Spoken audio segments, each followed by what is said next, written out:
Magandang gabi sa ating lahat. Magandang gabi sa mga nasa online.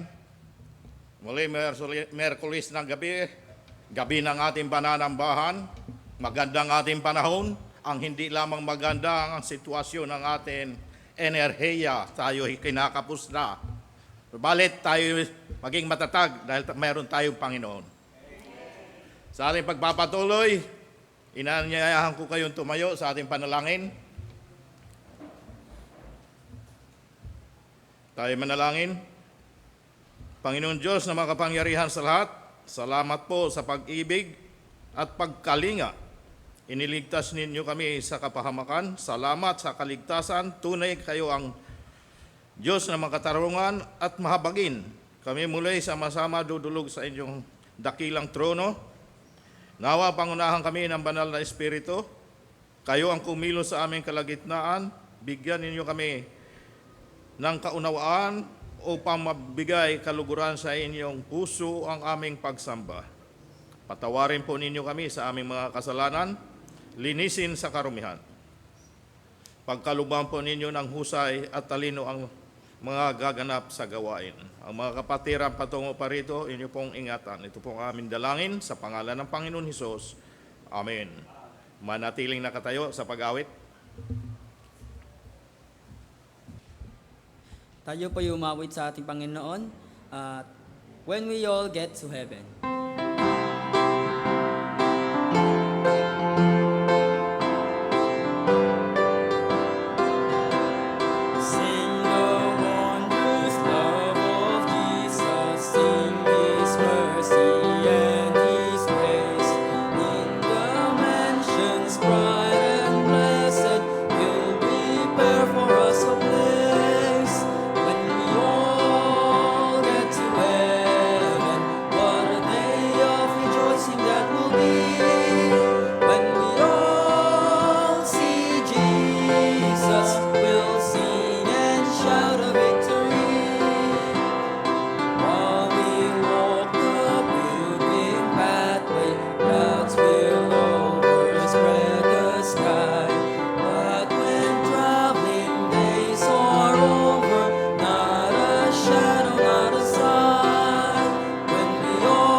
Ikaw lamang.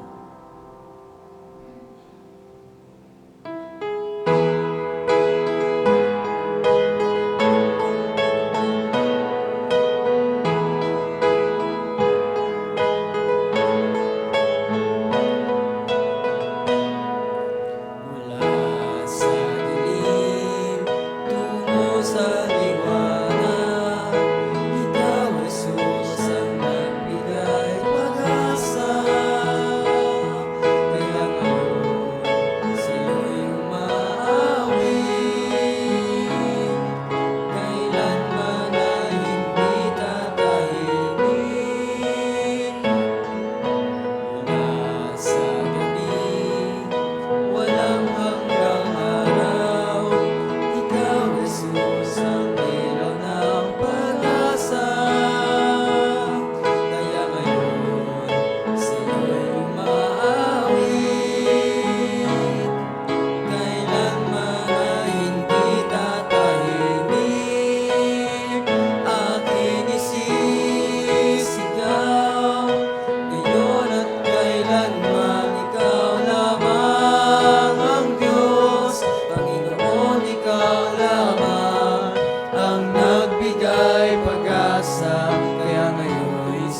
nagsisigaw, ngayon at kailanman, ikaw lamang. Diwang banal, ginawa at gabay, sa buhay ay tapat kitang patnubay. Kaya ngayon, sa'yo'y umaawit, kailanman ay hindi tatahimik. Aking isisigaw, ngayon at kailanman, ikaw lamang ang Diyos. Panginoon, ikaw lamang ang nagbigay pag-asa. Kaya ngayon isisigaw, ngayon at kailanman, ikaw lamang. Aking isisigaw, ngayon at kailanman, ikaw lamang ang Diyos. Panginoon, ikaw lamang ang nagbigay pag-asa. Kaya ngayon isisigaw, ngayon at kailanman, ikaw lamang. Ngayon at kailanman, ikaw lamang.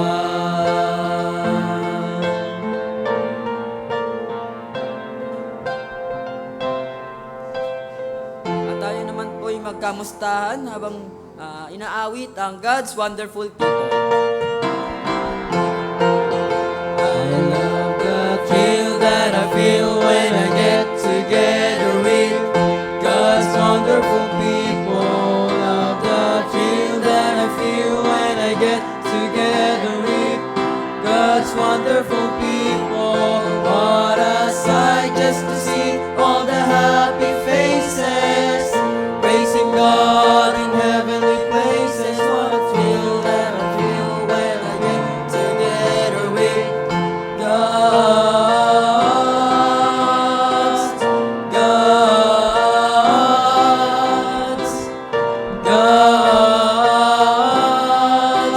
wonderful people. At tayo po'y maaari ng magsiupo. At tayo naman po ating dumako sa ating announcement and reminders. Daily Bible blessings every morning from Monday to Saturday via Bethany Cubao Members Group Chat, Facebook page, and YouTube channel. Midweek service and prayer meeting starts at 7 p.m. every Wednesday dito po sa Church Auditorium. Sunday worship service starts at 9 a.m. Church Auditorium. At para po sa ating paparating na tema ngayong linggo, March 29, siyasatin natin ang ating sarili. Ito po makikita sa 2 Korinto 13, verse 5. At ating pasuportahan ang ating H1, Ring 1, every Sunday.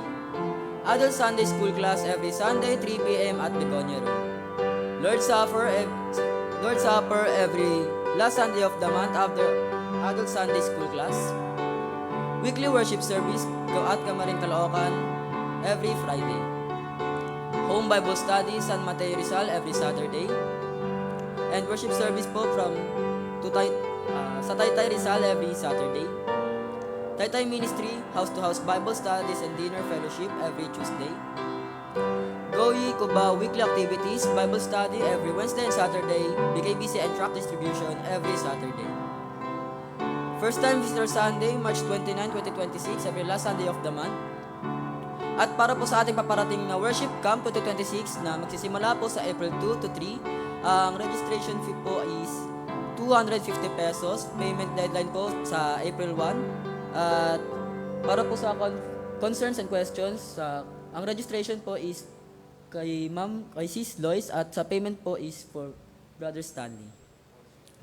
At tayo po ay maganda po para sa ating 37th Missions Conference and 61st Church Anniversary 2026 Giving Commitment. At tayo po ay magsigtayo muli at awitin Give Thanks.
is given, Jesus Christ, His Son. And now let the weak say, I am strong. Let the poor say, I am rich because of what the Lord has done for us. Give thanks. Give thanks. Give thanks.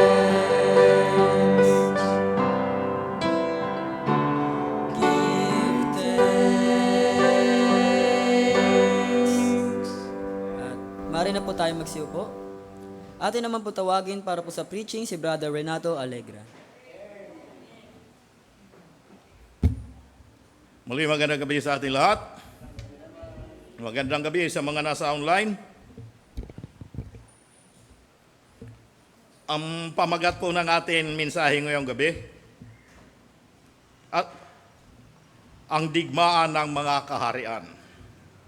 Ito'y napapanahon ngayon, ano po? Dahil ang Russia at ang Ukraine patuloy pa rin nagdidigmaan.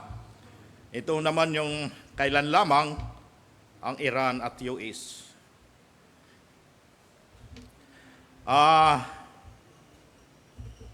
Ang ating teksto sa Colosas Kapitulo 1, versikulo 13 at 14, inaniyahan ko kayong tumayo.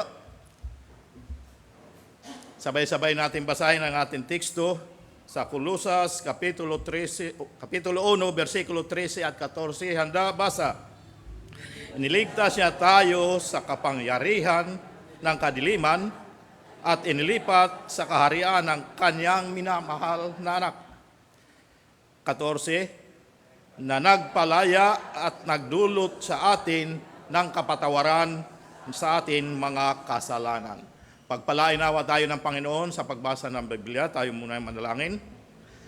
Salamat po, Panginoon Hesus, sa inyong mga salita. Nawa maging paalala at gabay sa araw-araw namin pakikibaka sa sanlibutan. Tunay na tayo ay humaharap ng digmaan na umiiral sa pamunuan at ang mga espiritual na digmaan na patuloy nagaganap. Salamat na kami ay kapanig ninyo. Kayo ang lumabang para sa aming kaligtasan na naging kapanatagan ng aming puso at isipan. Salamat sa pagkalooban po ninyo ng kaalaman at katatagan ng iyong lingkod. Sa pangalan ng Panginoon Hesus. Amen. Maaari na po kayong naupo. Ang digmaan ng mga kaharian. Ano po?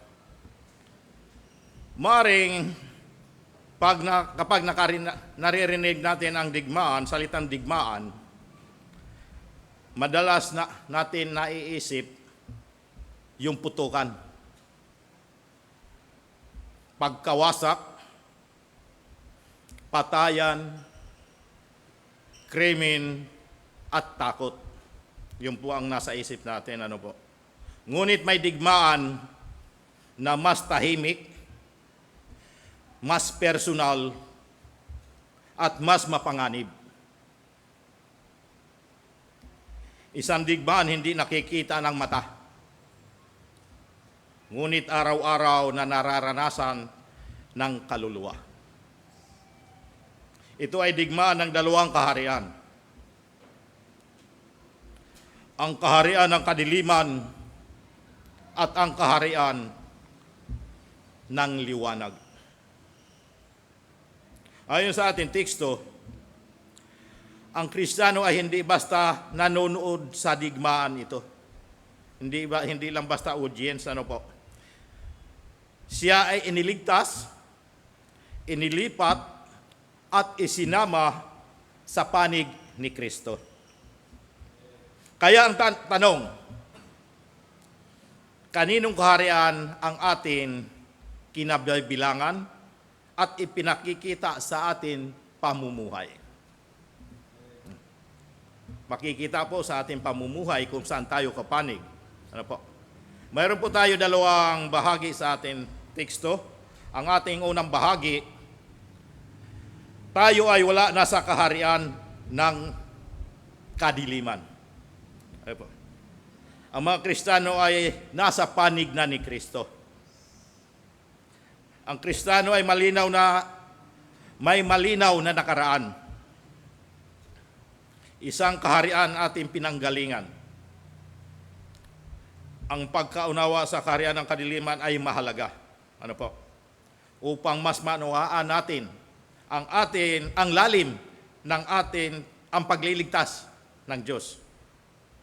Hindi natin kayang labanan ang kaaway kung hindi natin kinikilala ang kanyang gawain. Ayon nga sa ating teksto, sa Kolosas 1:13, ano po? Iniligtas niya tayo sa kapangyarihan ng kadiliman. Ang salitang iniligtas ay nagpapakita ng isang makapangyarihan pagliligtas mula sa pagkaalipin. Ano po? Pagkaalipin ng kasalanan. Hindi lamang tayo tinilungan. Tayo ay hinango mula sa ilalim ng otoridad ng kadiliman. Ipinapakita nito na dati tayo nasa ilalim ng kapangyarihan, hindi natin kayang talunin sa sariling lakas ang kasalanan. Kung kaya, ang kaharian ng kadiliman ay isang kasalukuyan katotohanan. Kasalukuyan realidad. Ang diablo ay totoo at aktibong kaaway ng mga Kristiyano.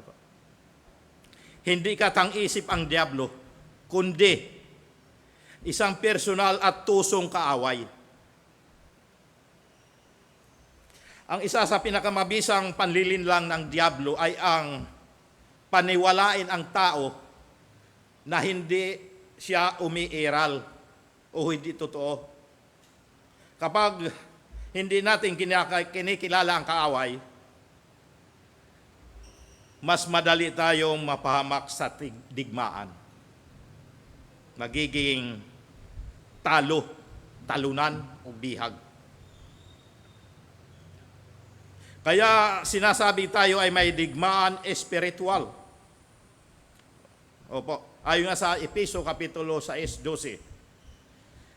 Sabi nga dito, sapagkat hindi tayo nakikipaglaban sa mga tao.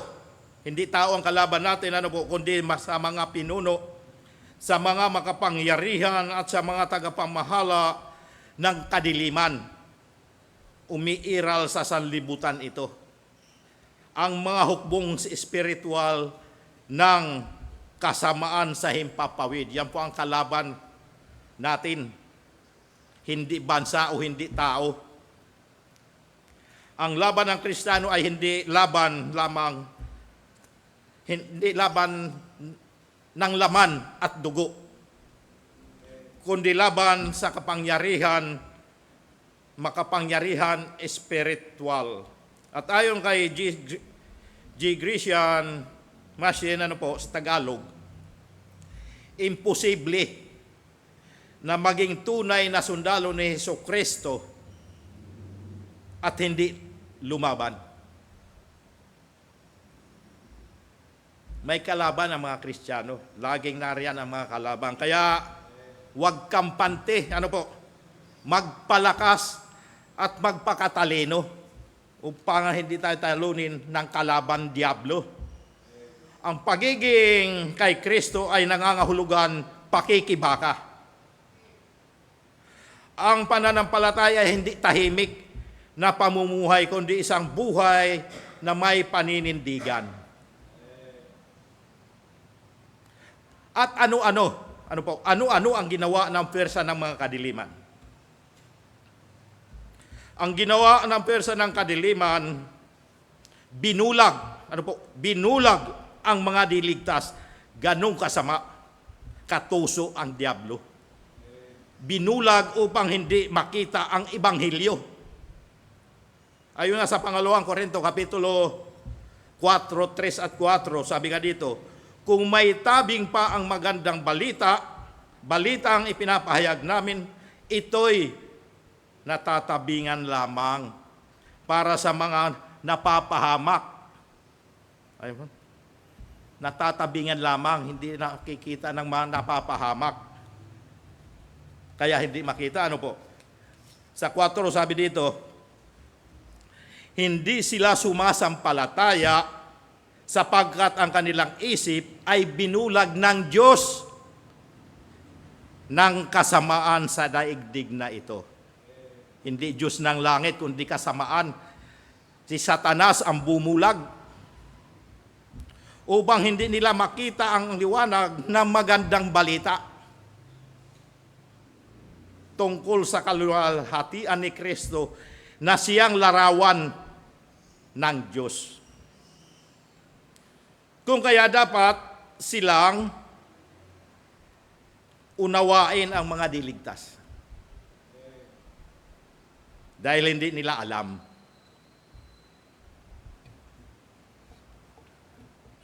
Ang pagkilos ng mga diligtas laban sa pananampalataya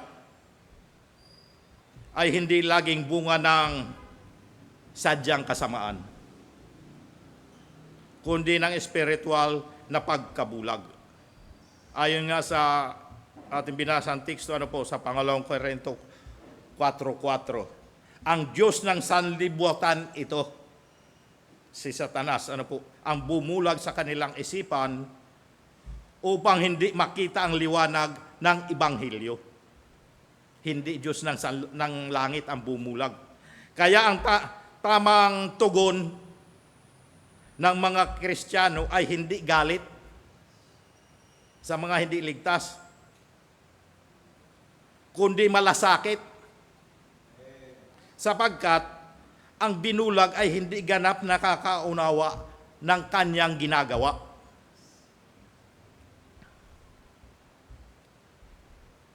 Kaya magbahagi ng Ebanghelyo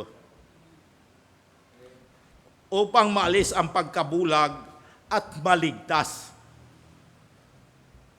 Tulad ng sinabi ng Diyos kay Pablo sa Gawa, Kapitulo 26, versikulo 18, sabi nga dito,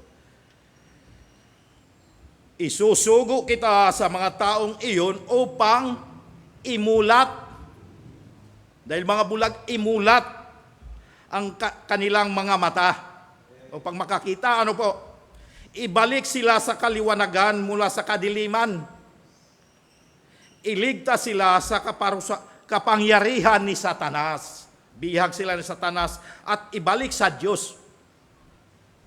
At sa pamamagitan ng pananampalataya nila sa akin, sila'y patatawarin sa kanilang mga kasalanan at sila'y mapapabilang sa mga tao pinapaging banal ng Diyos. Ayan po ang misyon ni Pablo. Isinugo si Pablo sa mga bulag dahil ang Ebanghelyo ang tanging ilaw na kayang pawiin ang espiritual na kadiliman. Wala nang iba, kundi Ebanghelyo lamang. Ayun nga sa Gawa 26:18, malinaw ang layo ng Diyos sa pagsusugo kay Pablo upang buksan ang mga mata at ilipat mula sa kadiliman patungo sa liwanag. Ang mga bulag sa Ebanghelyo. Ipinapakita nito na ang pagbabahagi ng Ebanghelyo ay hindi lamang paanyaya, kundi isang espiritual na pagliligtas mula sa kapangyarihan ng kadiliman. Dahil nilalabanan ang mga diligtas, nilalabanan ang mga ligtas, nilalabanan mismo ng diablo na parang isang leon Ayon sa 1 Pedro Kapitulo 5:8, sabi dito, maging handa kayo at magbantay. Ang diablo, ang kaaway ninyo, ay parang liyong umaatungal at aali-aligid na naghahanap ng masisila. Ano? Aktibong nilalabanan ng diablo ang mga mananampalataya. Ang larawan ng diablo ay umaatungal na leon. At may mga anak na masasama. Opo. Naglipa na sa sanlibutan nito ang anak ng mga masasama. Ayon nga sa Mateo 13:38 at 39, sabi dito, ang bukid ay ang daigdig. Ang mabuting binhi ay ang mga taong kabilang sa kaharian, at ang mga mapanirang damo naman ay ang mga kabilang sa masasama. Yan, maninira ang masasama. Ano po? Ang kaaway na naghasik ng damo ay walang iba kundi ang diablo. Ang panahon ng pag-aani at ang katapusan ng daigdig at ang mga tagapag-ani naman ay ang mga anghel. Nagpapakita ng kanyang layunin manira ang mga anak ng masasama. Ayon nga sa Mateo 13, ano po? Ay patunay na ginagamit niya ang tao upang salungatin ang gawain ng Diyos. Kaya nagsusugo ng mga sasama upang manira. Ang digmaan ay hindi lamang panloob, kundi panlabas din. Dapat natin labanan ang diablo. Laban sa diablo, sa anong paraan? Sa pamamagitan ng higit na pagsuko sa Diyos. Wala tayong magagawa kung hindi tayo susuko sa Diyos. Ayon nga sa Santiago 4:7 at 8, sabi nga dito, kaya nga, pasakop kayo sa kapangyarihan ng Diyos. Labanan ninyo ang diablo at lalayuan kayo nito. Sa 8, lumapit kayo sa Diyos at lalapit siya sa inyo. Linisin ninyo ang inyong mga kamay, kayong mga makasalanan, linisin ninyo ang inyong puso. Kayong pabago-bago ng isip. Ang tagumpay laban sa diablo ay nagsisimula hindi sa pakikipagtalo. Hindi sa pakikipagtalo sa kanya, kundi sa pagpapasakop sa Diyos. Ayon sa Santiago, ano na ating binasa, ang panalangin at salita ng Diyos ang ating sandata. Espada ng Espiritu sa araw-araw na pakikibaka. Ginagamit hindi lamang sa depensa kundi sa aktibong pakikipaglaban sa kasinungalingan. Tama ang sinabi ni Robert Moriano, Mchini sa Tagalog. Sabi nga dito, ang tunay na Kristiyano ay hindi kailanman komportable sa kasalanan. May kapayapaan tayo sa Diyos dahil sa gawa ni Kristo. Ngunit may patuloy na pakikibaka laban sa kasalanan sa atin puso.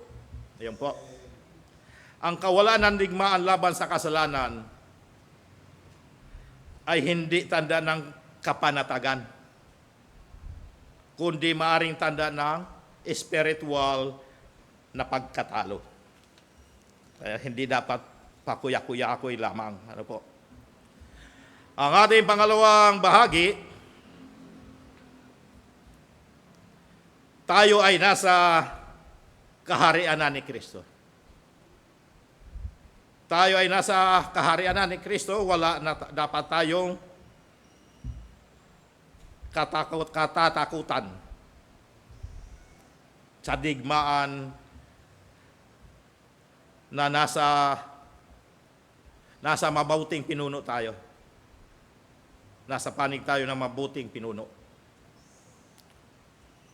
Matapos ipakita kung saan tayo hinango, kung saan tayo galing, ipinapakita naman ng teksto kung saan tayo dinala. Ang Kristiyano ay hindi lamang iniligtas mula sa isang kaharian, kundi inilipat sa isang bagong kaharian sa langit. Ang pagkakaunawa rito, ang magbibigay hugis sa atin pagkakakilanlan at pamumuhay. Ayon na sa ating teksto, sa Kolosas Kapitulo 1, versikulo 13, iniligtas sa kaharian ng kanyang minamahal, ay inilipat sa kaharian ng kanyang minamahal na anak. Tayo ay inilipat sa kaharian ng kanyang minamahal na inaanak. Hindi inanak, anak. Ang paglipat ay hindi simbolo lamang, kundi tunay na pagbabago ng pamamahala sa atin buhay. Si Kristo na ngayon ang hari na atin sinusunod. Hindi na yung taga-sanlibutan namumuno, kundi si Kristo na. Ang pagiging nasa kanyang kaharian ay nangangahulugan may bagong otoridad, bagong layunin, at bagong paraan ng pamumuhay. Hindi na tulad ng dati.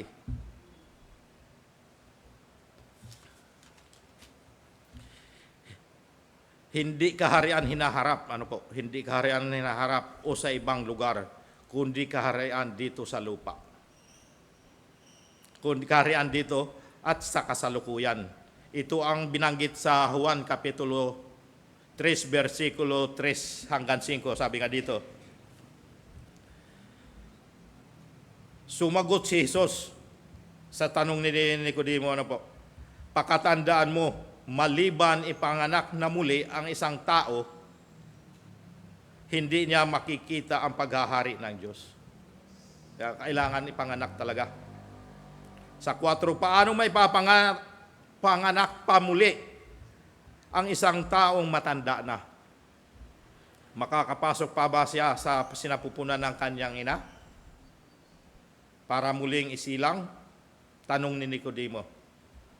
Sagot naman ni Jesus, pakatandaan mo, Nicodemo, maliban ang isang tao ay ipanganak sa pamamagitan ng tubig at ng Espiritu, hindi ito makakapasok sa kaharian ng Diyos. Na pagiging muling ipanganak upang makita ang kaharian ng Diyos.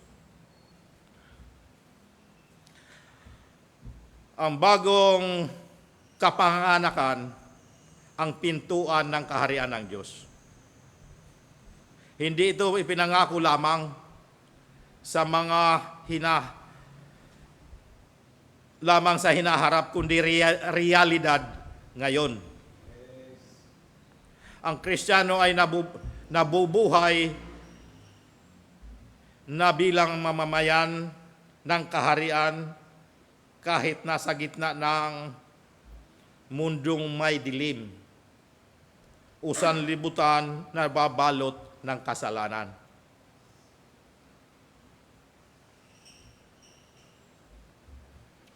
Bilang bahagi ng kaharian ni Kristo,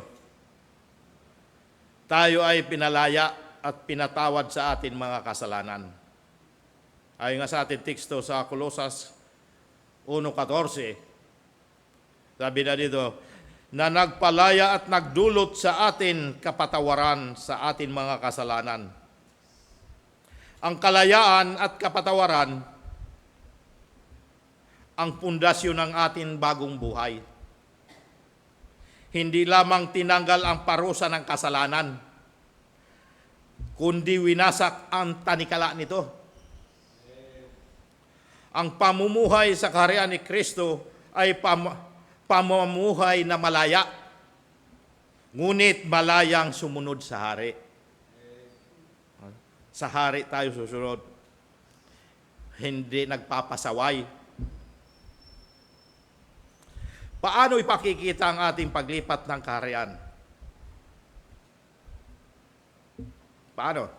Huwag nang lumakad sa kadiliman. Huwag nang lumakad sa kadiliman. Ang paglakad ay tumutukoy sa pang-araw-araw na pamumuhay at mga pasya. Hindi sinasabi ng teksto na hindi na kailanman magkakasala ang Kristiyano, kundi hindi na siya dapat manatili o mamuhay sa kadiliman o kasalanan. Patuloy pa rin nagkakasala, pero huwag na pamuhay. Ang taong tunay na nasa kaharian ng liwanag ay hindi na komportable sa mga gawain ng dilim. Umiiwas na o tigil na sa gawain makasalanan. Dahil nagiging sinungaling. Kung sasabihin ba siya hindi lumalakad sa kadiliman, subalit patuloy gumagawa, nagiging sinungaling. Ayon nga sa unang Juan Kapitulo 1, versikulo 6, kung sinasabi natin tayo'y may pakikiisa sa Kanya, ngunit namumuhay naman tayo sa kadiliman, nagsisinungaling tayo at hindi namumuhay ayon sa katotohanan. Sinungaling, ano po? Ang pag-angkin may pakikisama sa Diyos habang patuloy na mamuhay sa kadiliman ay isang kasinungalingan. Hindi maaring paghiwalayin ang paniniwala at pamumuhay. Ang liwanag ng Diyos ay laging nagbubunga ng pagbabago. Kung walang pagbabago sa lakad, ipabalik-balik lamang nagkakasala, may problema sa atin inangkin relasyon. Ayan po. Kaya, alisin na ang mga gawa ng kadiliman at italaga sa paggawa ng mabuti. Ayon nga sa Roma Kapitulo 13, versikulo 12,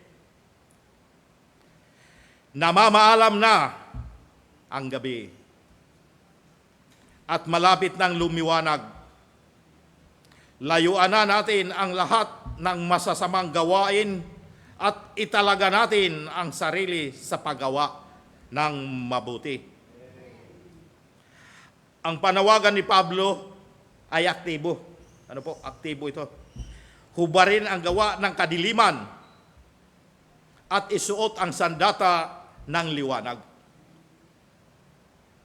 Ipinapakita nito na ang kabanalan ay may kasamang desisyon at pakikibaka. Hindi lamang damdamin, kaya tama ang sinabi ni J.C. Ryle sa Tagalog. Walang kabanalan kung walang digmaan. Sapagkat ang pamumuhay sa liwanag ay araw-araw na pakikipaglaban laban sa kasalanan na nais bumalik sa atin. Bilang panghuli, ang buhay Kristiyano ay hindi neutral na teritoryo. Opo, hindi neutral. Ito ay lugar ng patuloy na digmaan. Ngunit tayo ay hindi iniwan walang pag-asa. Tayo ay iniligtas, tayo ay inilipat at pinalaya ni Kristo. Ang ating pamumuhay ang araw-araw na patunay kung alin kaharian ang atin pinaglilingkuran. Kaya ang hamon ay malinaw. labanan ang puwersa ng kadiliman at mamuhay sa liwanag. Ang pagsuko sa Diyos, ang panalangin, at pagsunod sa Kanyang salita ang ating sandata. Tunay nga, ang buhay Kristiyano ay hindi palaruan, kundi larangan ng digmaan. Ngunit, ito rin ay digmaan tiyak ang tagumpay. Dahil si Kristo ang ating hari at kag-agapay. Tayo manalangin. Salamat po Panginoon Hesukristo. Iniligtas ninyo kami sa digmaan umiiral sa sanlibutan. Salamat sa biyaya at pagpapala. Nawa patuloy ninyo kaming tanglawan ng liwanag upang makita namin ang inyong kaluwalhatian. Tulungan po ninyo kaming magpakatatag sa pagharap sa digmaan. Patnubayan kami sa aming pagkilos araw-araw. Umaasa po kami sa inyong lakas at kapangyarihan. Salamat sa iyong dakilang kadakilaan at kahabagan. Ito po ang aming dalangin sa pangalan ng Panginoon Hesus. Amen.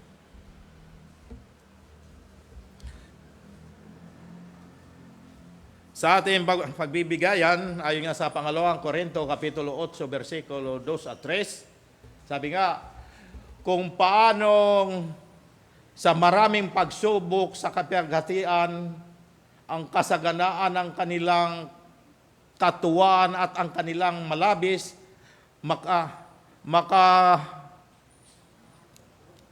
nakarukhaan ay sumaganas sa kayamanan ng kanilang kagandahan loob.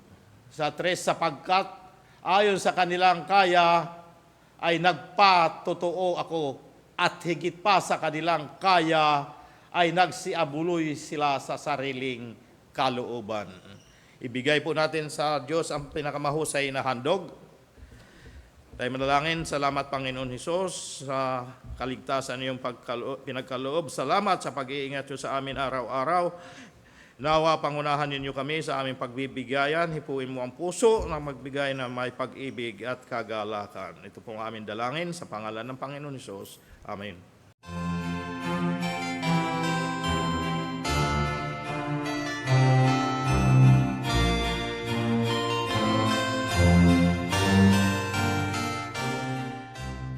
Salamat po sa natapos sa amin pagkakaloob. Nawa ang salaming aming nakalap ngayong gabi, aming idudulog sa iyong harapan at inyong pagpalain at magamit nawa sa bahay-sambahan ng naayon sa iyong kalooban. Ito po ang aming dalangin sa pangalan Panginoon Hesus. Amen. Muli tayo po'y tumayo para po sa ating panghuling awitin, Find Us Faithful.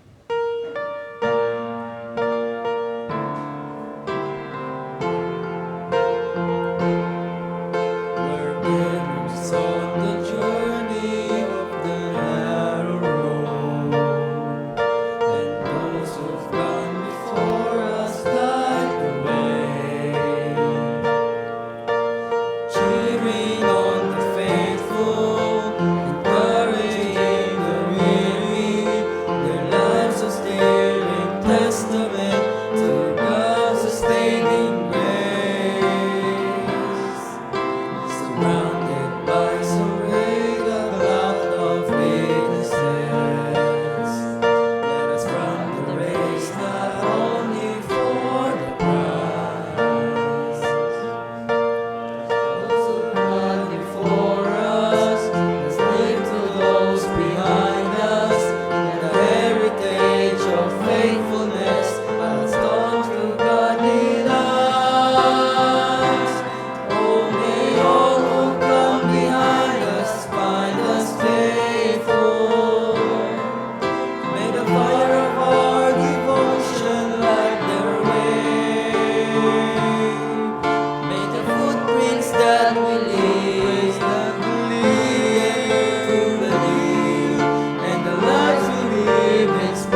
po sa ating pananalangin. Tayo manalangin. Panginoon Diyos sa mga kapangyarihan sa lahat, salamat po sa mga biyaya ang aming tinanggap na nagpapalakas sa aming espiritu. Salamat po, iniligtas ninyo kami sa kapangyarihan ng kadiliman. Inilipat ninyo kami sa inyong anak. Tunay na kayo ay mahabagin at kumakalinga. Higit kayong dakila kaysa sinuman.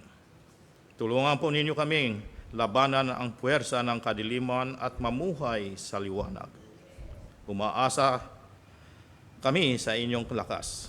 Salamat sa lahat ng mga gumanap at kabahagi ng gawain. Nawa patuloy tayong pagsumagana sa ang biyaya ng Panginoon, maging ang mga nasa online. Ang mga samot dalangin idudulog kung inyo pong dulubin, inyo pong tugunin. Sa aming pag-uwi, ingatan po ninyo kaming makauwi ng ligtas. Ito pong aming dalangin sa pangalan ng Panginoon Hesus. Amen.